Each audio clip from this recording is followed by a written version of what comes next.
வணக்கம் மக்களே.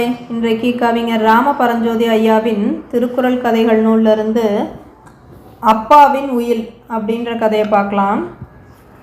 அப்பாவின் உயில். மேகநாதன் தம் தாயாரின் 16ஆம் நாள் காரியங்களை முடித்துவிட்டு குடும்பத்தாருடன் சென்னை திரும்பியிருந்தான். மறுநாள் காலை அடுக்குமாடியின் எதிர்ப்பகுதியில் குடியிருக்கும் அவரின் நண்பர் பார்க்க வந்தார். என்னங்க சார், அம்மாவின் காரியங்கள் எல்லாம் நல்லபடியாக முடிஞ்சுதா என வினவினார். எல்லாமே நல்லபடியாக முடிஞ்சுதுங்க என்று சொன்ன மேகநாதனின் பதிலில் ஏதோ வருத்தம் இருப்பது போல் அவர் முகம் காட்டியது. 70 வயது முடிந்து இறந்த அவரது தாயாரின் மரணம் ஒன்றும் பெரியதாக அவரை பாதிக்கவில்லை. அவர் வருத்தத்திற்கு வேறு காரணம் இருந்தது. சிறிது நேரம் அமைதியாக இருந்த நண்பர் மெதுவாக மேலும் பேச ஆரம்பித்தார். இனிமே அப்பா யாரோட வந்து இருக்க போறாரு? உங்களோடா இல்லை தம்பியோடா? கிராமத்து வீட்டை விற்பது பற்றி ஏதாவது முடிவெடுத்தீங்களா என்று நண்பர் வினவ, அவர் எங்கள் 2 பேரில் யாரோடும் வந்து தங்க விரும்பலை. பாண்டிச்சேரியில் இருக்கிற ஒரு முதியோர் இல்லத்தில் சேர போகிறாராம். வீட்டை விற்கிற எண்ணமும் அவருக்கு இல்லை. அவர் உயிரோடு இருக்கிற வரையும் அவர் கட்டிய வீட்டை விற்கக்கூடாதாம் என்று பதிலுரைத்தார் மேகநாதன். இந்த பதில் சற்று ஏமாற்றத்தை அளித்தது நண்பருக்கு. மேகநாதன் தாயாரின் காரியத்திற்கு புறப்படும் முன் நண்பரிடத்தில் அப்பாவின் கிராமத்து வீட்டை விற்றுவிட்டு அவர் தனக்கு பங்காக கொடுக்கும் தொகையை கொண்டு நண்பரின் குடியிருப்பு பகுதியை தாம் வாங்கி கொள்வதாக கூறியிருந்தார். நண்பர் அதை விற்றுவிட்டு மனைவியுடன் சென்று தன் மகன் வீட்டில் மும்பையில் தங்கிட முடிவு செய்திருந்தார். தற்போது மேகநாதன் தம் குடியிருப்பை வாங்க இயலாத சூழ்நிலை ஏற்பட்டுள்ளது. யாராவது ஒரு தரகரைத்தான் பார்க்க வேண்டும் என்ற எண்ணத்துடன் நண்பர் விடைபெற்று சென்றார். மேகநாதனின் தந்தை கமலக்கண்ணனுக்கு வயது தற்போது 73. அரசாங்க ஆரம்ப பள்ளி ஆசிரியராக ஓய்வு பெற்ற அவருக்கு ஓய்வூதியம் மாதம் சுமார் 10,000 கிடைத்தது. அவர் காஞ்சிபுரம் மாவட்டம் உத்திரமேரூர் அருகிலுள்ள ஒரு கிராமத்தில் சொந்தமான வீடு கட்டியிருந்தார். அவர் பணியில் இருக்கும்போது அரசாங்கத்தின் கடன் பெற்று கட்டிய வீடு அது. அவருக்கு அடிக்கடி பணி மாறுதல் வந்ததால் பணியில் இருக்கும்போது சொந்த வீட்டில் தொடர்ந்து தங்கும் வாய்ப்பு கிடைக்கவில்லை. ஆனால் ஓய்வு பெற்ற பின் மனைவியுடன் சொந்த வீட்டில் வசித்து வந்தார். மேகநாதன் பிகாம் முடித்தவர். பெரிய தனியார் நிறுவனத்தில் கணக்கு பிரிவில் துணை மேலாளராக இருந்தார். 7 ஆண்டுகளுக்கு முன்பு குன்றத்தூர் முருகன் கோவில் அருகில் ஒரு அடுக்குமாடியின் குடியிருப்பு பகுதி வாங்கி அதில் குடும்பத்துடன் தங்கியிருந்தார். அவரின் தம்பி BE பட்டதாரி. ஒரு நிறுவனத்தில் உதவி பொறியாளராக இருந்தார். சென்னை மடிப்பாக்கத்தில் குடியிருந்தார் சொந்த வீட்டில். கமலக்கண்ணன் மனைவி இருந்தவுடன் தன் மகன்களில் ஒருவருடன் சென்று தங்க விரும்பினார். பெரிய மருமகள் நல்ல சுபாவம் உள்ளவள். எனவே பெரிய மகனுடன் சென்று தங்க அதிக விருப்பம் கொண்டிருந்தார். மனைவியின் காரியம் முடியும் முன்பே இது பற்றியெல்லாம் யோசித்தும் வைத்திருந்தார். பல நேரங்களில் நாம் நினைப்பது நடப்பதில்லை. மனைவியின் காரியம் முடிந்த மறுநாள் மகன்கள் அவரிடம் பேசும்போது வீட்டை விற்றுவிடலாம் என்றும் தந்தை சென்னை வந்து ஒவ்வொரு மகனுடனும் தலா 6 மாதங்கள் மாறி மாறி தங்கலாம் என்றும் கூறினார்கள். மகன்கள் இருவரும் தங்களுக்குள் ஏற்கனவே பேசி எடுத்த இந்த முடிவு தந்தைக்கு ஏற்பாய் இல்லை. அவர் மகன்களை பார்த்து, நான் பாண்டிச்சேரியில் உள்ள ஒரு முதியோர் இல்லம் பற்றி அதில் தங்கியுள்ள நண்பர் பற்றியும் ஒருவர் மூலம் கேட்டிருக்கேன். முதியோர்களை ஒரு குறையும் இல்லாமல் பார்த்துக்கிறாங்களாம். சேரும்போது 1 லட்சம் அட்வான்ஸ் கட்டணமாம். தங்க தனி ரூம் தர்றாங்களாம். ரூம் வாடகை, சாப்பாடு செலவு எல்லாம் சேர்த்து மாதம் 6,000 ஆகுமா. நான் அங்கே போய் தங்குறதா முடிவு செய்திருக்கேன். நான் உயிரோடு இருக்கும் வரை வீட்டை விற்க மாட்டேன்.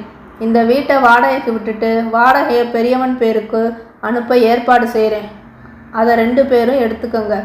எனக்கு வர பென்ஷன் முதியோர் இல்லத்துக்கு மாதம் கட்ட போதும் என்று தீர்மானமாக தன் முடிவை கூறினார். தந்தையின் பிடிவாத குணம் மகன்களுக்கு தெரியும். அவரிடம் பேசினாலும் கேட்க மாட்டார் என்று அறிந்திருந்தனர். அன்று பிற்பகலே மகன்கள் இருவரும் தம் குடும்பத்தினருடன் சென்னை திரும்பினர். அடுத்த 2 மாதத்தில் கமலக்கண்ணன் முதியோர் இல்லத்தில் சேர்ந்தார். மகன்கள் இருவரும் 3 அல்லது 4 மாதங்களுக்கு ஒரு முறை பாண்டி சென்று தந்தையை பார்த்துவிட்டு வந்தனர். சில முறை மனைவி மக்களையும் உடன் அழைத்து சென்று வந்தனர். தந்தை ஒரு குறையுமின்றி அங்கே இருப்பதை அறிந்தனர். 3 ஆண்டுகள் உருண்டோடின. ஒரு நாள் அதிகாலை படுக்கையிலேயே மாரடைப்பால் கமலக்கண்ணனின் உயிர் பிரிந்தது.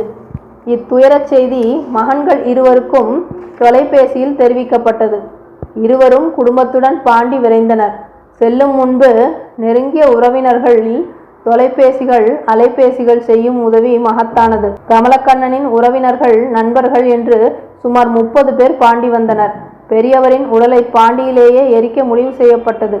அவரின் இறுதி ஊர்வலத்தில் உறவினர், நண்பர், முதியோர் இல்லவாசிகள், பணியாளர்கள் என்று 40க்கும் மேற்பட்டோர் கலந்து கொண்டனர். அவரின் இறுதி செலவு அனைத்தையும் முதியோர் இல்லத்தினரே செய்துவிட்டு அதை அவர் செலுத்திய முன்பணம் 1 லட்சத்தில் கழித்து கொள்வதாக இல்ல மேலாளர் கூறினார். மேலும் மகன்கள் இருவரில் ஒருவர் மற்றவனிடமிருந்து அனுமதி கடிதம் பெற்று வந்து மீதி தொகையை 2 நாட்களில் பெற்றுக்கொள்ளலாம் என்று தெரிவித்தார். 2 நாட்கள் கழித்து தம்பியிடம் பெற்ற அனுமதி கடிதத்துடன் மேகநாதன் முதியோர் இல்லம் சென்றார்.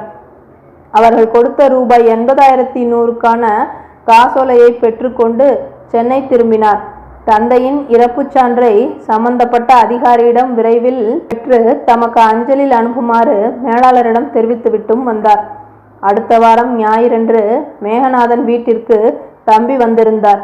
அவரிடத்தில் முதியோர் இல்லத்தில் கொடுத்த செக் என் பேங்க் அக்கவுண்ட்ல போட்டு ரிலீஸும் ஆயிடுச்சு. உன் பெயருக்கு 40,000 ரூபாய்க்கும் செக் எழுதியிருக்கேன். போகும்போது மறக்காம வாங்கிக்க. காலையில் இல்ல மேனேஜர்கிட்ட ஃபோனில் பேசினேன். டெத் சர்டிஃபிகேட் 4-5 நாளில் கிடைக்கும் என்றார். கிடைச்சதும் எனக்கு கொரியரில் அனுப்புவதாகவும் சொன்னார் என்றார் அண்ணன். சரிங்கண்ணா, டெத் சர்டிஃபிகேட் வந்ததும் கிராமத்து வீட்டை விட்டுடலாம். 2 வாரத்தில் ஒரு ஞாயிற்றுக்கிழமை நான் கிராமம் போய் புரோக்கர் யாராவது பார்த்து முன்கூட்டியே சொல்லிட்டு வரேன் என்று தம்பி கூறினார். 1 வாரத்தில் முதியோர் இல்லத்தில் இருந்து கொரியர் ஒன்று மேகநாதனுக்கு வந்தது. முழு நீள உரைக்குள் 10-15 தாள் இருக்கும் போல் தெரிந்தது. ஆவலுடன் அதை பிரித்தார். தந்தையின் பெயரில் 2 முதலீடு ரசீதுகள், ஃபிக்ஸட் டெபாசிட் தலா ரூபாய் 1.5 லட்சத்திற்கு இருந்தது. நாமினேஷனாக ஒன்றில் மேகநாதன் பெயரும் மற்றொன்றில் தம்பியின் பெயரும் இருந்தது. வங்கி சேவிங்ஸ் கணக்கு புத்தகம் ஒன்று இருந்தது. அந்த கணக்கில் தந்தை பெயரில் 30,000 சில்லறை இருந்தது. தந்தையின் இறப்புச் சான்று ஒன்று இருந்தது. அவற்றுடன் பதிவு செய்யப்பட்ட தந்தை எழுதி வைத்த உயில் பத்திரமும் இருந்தது. பத்திரத்தை அவசரமாக படித்த கணவரின் முகம் விளக்கெண்ணெய் குடித்த மாதிரி மாறியதை பார்த்த அவர் மனைவி, என்னங்க விஷயம், நீங்கள் ஏதோ பெருசாக வருத்தப்படுற மாதிரி இருக்கே என்று கேட்க, அப்பா ஒரு உயில் பத்திரம் எழுதி வச்சிருக்காரு. கிராமத்து வீட்டை விற்று கிடைக்கிற தொகையில் பாதியை நானும் தம்பியும் சேர்ந்து எடுத்துக்க வேண்டுமாம். மீதி பாதியை பாண்டி முதியோர் இல்லத்துக்கு நன்கொடையாக கொடுக்கணுமாம். அந்த தொகையில் அவங்க ஒரு கட்டிடம் கட்டி ஆதரவில்லாத ஏழை முதியோருங்க தங்க உபயோகப்படுத்தணுமாம். ஓராண்டுக்குள்ளே நாங்கள் வீட்டை விற்று பாதி தொகையை முதியோர் இல்லத்துக்கு தராவிட்டா அவங்க கோர்ட்டு மூலம் நடவடிக்கை எடுக்கலாமா. இதெல்லாம் உயிரில் இருக்கு என்ற கணவரின் முக விகாரம் மாறாமல் இருந்தது. பரவாயில்ல விடுங்க, மாமா உங்களையும் தம்பியையும் கஷ்டப்பட்டு படிக்க வச்சாரு. 2 பேரும் நல்ல உத்தியோகம் பார்த்து கை நிறைய சம்பாதிக்கிறீங்க. சொந்த வீடு 2 பேருமே வாங்கியிருக்கீங்க. கிராமத்து வீடு ஒன்றும் உங்கள் மூதாதையர் சொத்து இல்லை, மாமா சுயமாக சம்பாதிச்சு கட்டியது. அவர் நினச்சிருந்தா வீட்டை விற்று முழு தொகையுமே முதியோர் இல்லத்துக்கு எடுத்துக்கலாம்னு எழுதியிருக்கலாம். ஆனால் அவரோட பாதி தொகை மகன்கள் 2 பேருக்கும் கிடைக்க வழி பண்ணியிருக்காரே. ஆளுக்கு 1.5 லட்சம் ஃபிக்ஸட் டெபாசிட்டும் கொடுத்துருக்காரு. முதியோர் இல்லத்துக்கு கொடுக்குற தொகையில் அவங்க கட்டடம் கட்டி அதில் ஒரு 20 ஏழைங்களாவது தங்க வைப்பாங்க. அந்த புண்ணியத்தில் நமக்கு பங்கு கிடைக்கும். கவலையை விடுங்க என்று மனைவி கூறிய காரணங்கள் மேகநாதனுக்கு நியாயம் எனப்பட்டன.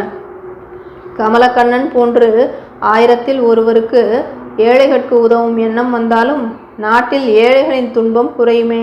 மருந்தாகி தப்பா மரத்தற்றால் செல்வம் பெருந்தகையான் கண்படின். மருந்தாகி தப்பா மரத்தற்றால் செல்வம் பெருந்தகையான் கண்படின். 217வது குறளில் வள்ளுவர் இந்த கருத்தை கூறுறாரு.